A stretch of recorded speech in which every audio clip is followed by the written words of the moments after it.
অনুশীলনী 1.1 3 নম্বৰ প্ৰশ্নটো আমাৰ কি দিয়া আছে যে 616 জন সদস্যৰ এটা সৈন্য বাহিনীৰ গুটে 32 জনী এটা সৈন্য দলৰ পিছে পিছে কদম খোজ কাঢ়িবলগীয়া মানে পাছে পাছে কদমে কদমে খোজ মিলাই যাবলগীয়া এনেকুৱা হ'ব লাগে হল তেওঁলোকে খোজ কাঢ়িবলগীয়া স্তম্ভৰ উচ্চতম সংখ্যা কিমান যদি পৰীক্ষাৰ প্ৰশ্ন যদি উচ্চতম বা সৰ্বাধিক এনেকুৱা ধৰণৰ প্ৰশ্ন আমি দেখিবলৈ পাওঁ সিহঁতৰ আমি গসাউ উলিয়াম ঠিক আছে গসাউ উলিয়াবৰ কাৰণে আমাৰ ইউক্লিডে আমাৰ এটা ফৰ্মুলা আমি পাইছিলো ইউক্লিডৰ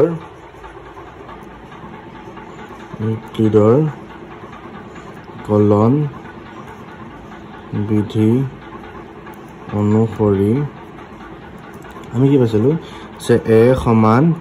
bq প্লাস r পাইছিলো না নাই পাইছিলো যত আমাৰ কি আছিল r শূন্যৰ সমান যত r টো কি হয় শূন্যৰ সমান বা তাতকৈ ডাঙৰ আৰু b তকৈ সৰু এতিয়া আমাক ইয়াত কি লাগিব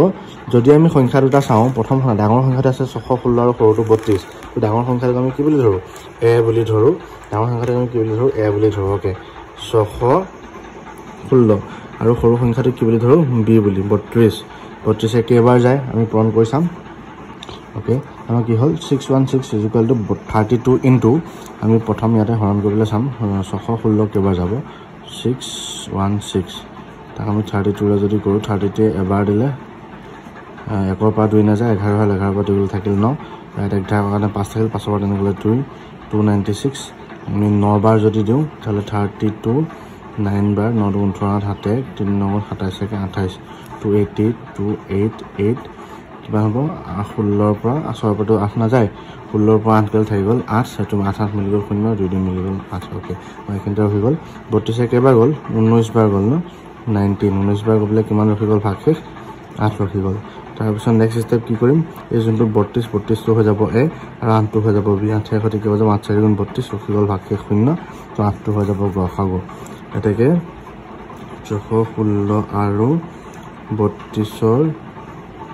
গসাগু কিমান 8 আৰু সেইটো হৈ যাব আমাৰ আনসাৰ তবে আনসাৰটো লিখোতে কি লিখিম যে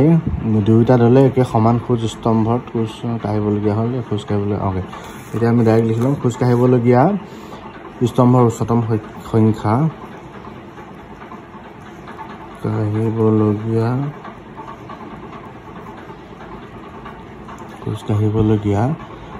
স্তম্ভৰ উচ্চতম সংখ্যা কিমান হ'ব 8